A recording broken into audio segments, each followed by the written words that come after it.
বন্ধুরা, আমরা তো ভগবানের অনেক বড় বড় ভক্তের গল্প শুনেছি, কিন্তু এমন কোনো ভক্তের কথা কি জানেন যার ঘরের ময়লা পরিষ্কার করতে, যার উনুনের খুঁটে তৈরি করতে স্বয়ং ভগবান বৈকুণ্ঠ ছেড়ে পৃথিবীতে নেমে আসতেন? হ্যাঁ বন্ধুরা, আজ আমাদের শোনাবো এমনই এক দাসী ভক্তের অবিশ্বাস্য কাহিনী, যার ভক্তির টানে ঈশ্বর নিজেই তার ঘরে চাকর হয়ে গিয়েছিলেন। এই গল্প শুনলে হয়তো আপনাদের চোখেও জল চলে আসবে। আজ থেকে প্রায় 700 বছর আগে মহারাষ্ট্রের পবিত্র ভূমি পণ্ডরপুরে জন্ম হয়েছিল এক অসহায় মেয়ের। তার নাম জনাবাই। খুব ছোটবেলাতেই মা বাবাকে হারান তিনি। এই পৃথিবীতে তার নিজের বলতে কেউ ছিল না। অসহায় জনাবাই আশ্রয় পান ভগবান বিঠোবার মহান ভক্ত সন্ত নামদেবের বাড়িতে। সেখানে তিনি পরিবারের সদস্য হয়ে থাকলেও করতে হতো তাকে অনেক কাজ। ভোর হওয়ার আগেই শুরু হতো তার দিন।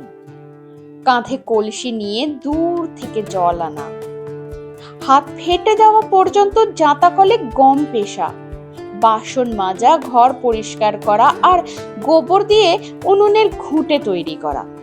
সারা দিন শুধু কাজ আর কাজ। কিন্তু জানেন বন্ধুরা, এত কষ্টের মাঝেও জনাবাই মুখের কোনো অভিযোগ ছিল না। কারণ তার হাত কাজ করলেও তার মন পড়ে থাকতো শুধু ভগবানের চরণে। কাজ করতে করতেই তিনি সারাক্ষণ জপ করতেন, গান গাইতেন, বিঠোবা বিঠোবা বিঠোবা। যেন তার নিঃশ্বাসের সাথেই মিশে গিয়েছিল ভগবানের নাম। কথিত আছে, জনাবাই যখন একা একা জাঁতা কলে গম পিষতেন, তখন স্বয়ং শ্রীকৃষ্ণ তার পাশে এসে দাঁড়াতেন। কখনো তিনি নিজেই জাঁতা কল ঘুরিয়ে দিতেন, কখনো ঘরের কাজ করে দিতেন।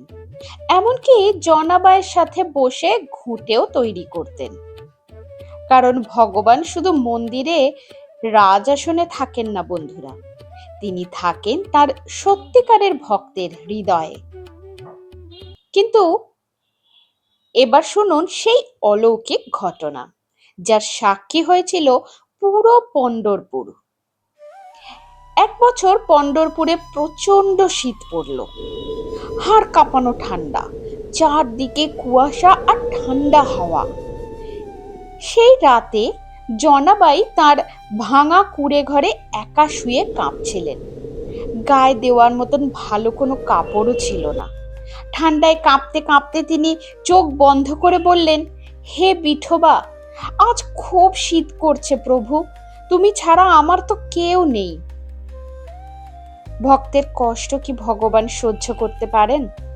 হঠাৎ গভীর রাতে সেই অন্ধকার কুঁড়ে ঘরে এক অপার্থিব আলোয় ভরে উঠল, যেন হাজার প্রদীপ একসঙ্গে জ্বলে উঠেছে।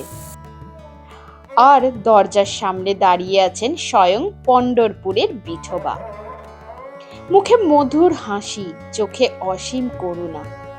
ভগবান ধীরে ধীরে এগিয়ে এসে নিজের গায়ের দামি রত্নখচিত শালটি জনাবাইয়ের গায়ে জড়িয়ে দিলেন। মুহূর্তের মধ্যে জনাবাই সমস্ত কষ্ট দূর হয়ে গেল। তিনি শান্তিতে ঘুমিয়ে পড়লেন। আর জানেন ভগবান কি করলেন? জনাবাইয়ের পাশে পড়ে থাকা একটি ছেঁড়া পুরনো কম্বল, সেটি নিজের গায়ে জড়িয়ে তার পাশেই শুয়ে রইলেন। কি অপার ভালোবাসা, ভাবুন তো বন্ধুরা। কিন্তু ভোরবেলা হঠাৎ ভগবানের ঘুম ভাঙল। মন্দিরের মঙ্গল আরতির সময় হয়ে গেছে। তাড়াহুড়ো করে তিনি মন্দিরের দিকে ছুটলেন। কিন্তু সেই তাড়াহুড়োতেই হয়ে গেল এক বিরাট ভুল। ভগবান জনাবাইয়ের ছেঁড়া কম্বলটা গায়ে পরেই চলে গেলেন। তার নিজের দামি শাল আর রত্নহার জনাবাইয়ের ঘরেই ফেলে এলেন। সকালে মন্দিরের পুরোহিতরা এসে তো অবাক। ঠাকুরের গায়ে রত্নখচিত শাল নেই, রত্নহার নেই, তার বদলে পড়ে আছে একটা ছেঁড়া নোংরা কম্বল। মুহূর্তের মধ্যে চারদিকে সরগোল পড়ে গেল। চুরি হয়েছে, ঠাকুরের গয়না চুরি হয়েছে। সৈন্যরা খুঁজতে খুঁজতে পৌঁছে গেল জনাবাইয়ের কুঁড়ে ঘরে। আর সেখানে গিয়েই তারা যা দেখলো তা দেখে সবাই রেগে আগুন। জনাবাই তখনও ঘুমিয়ে আছেন, গায়ে সেই রাজকীয় শাল। তার পাশে পড়ে রয়েছে বহুমূল্য রত্নহার। কেউ জনাবাইয়ের কথা বিশ্বাস করলো না। সবাই ভাবলো একজন গরিব দাসী লোভ সামলাতে না পেরে চুরি করেছে। তখনকার দিনে এই অপরাধের শাস্তি ছিল ভয়ঙ্কর। জনাবাইকে মৃত্যুদণ্ড দেওয়া হলো। পুরো গ্রামের সামনে তাকে নিয়ে যাওয়া হলো ধারালো লোহার শুলের কাছে। চারদিকে হাজার হাজার মানুষ দাঁড়িয়ে, কেউ কাঁদছে, কেউ ঘৃণা করছে, কেউ অবাক হয়ে তাকিয়ে আছে। কিন্তু জানেন বন্ধুরা, জনাবাইয়ের চোখে এক ফোঁটাও ভয় ছিল না। তিনি দু হাত জোর করে আকাশের দিকে তাকিয়ে মৃদু হেসে বললেন, প্রভু, যদি এই শাল সত্যি তোমার দেওয়া হয় তবে এই মৃত্যুও তোমারই ইচ্ছা। তারপর জল্লাদ যখন জনাবাইকে সেই ধারালো শুলের ওপর বসাতে গেল, ঠিক সেই মুহূর্তে অলৌকিক ঘটনা ঘটল। কড়কড় শব্দ করে বিশাল লোহার শুলটি গলতে শুরু করলো পুরো গ্রামের মানুষের চোখের সামনে। সেই ধারালো লোহার শুল মুহূর্তের মধ্যে রঙিন সুগন্ধি ফুলের মালায় পরিণত হয়ে গেল। চারদিকে ছড়িয়ে পড়ল অপূর্ব সুগন্ধ। আকাশ থেকে শুরু হলো পুষ্পবৃষ্টি। আর তখন সবাই বুঝতে পারল জনাবাই চোর নন, তিনি স্বয়ং ভগবানের সবচেয়ে প্রিয় ভক্ত। কারণ ভগবান নিজেই তার ভক্তকে রক্ষা করতে পৃথিবীতে নেমে এসেছেন। বন্ধুরা, পৃথিবীর মানুষ হয়তো জনাবাইকে শুধুই একজন গরিব দাসী বলেছিল, কিন্তু ভগবানের চোখে তিনি ছিলেন তার হৃদয়ের রানী।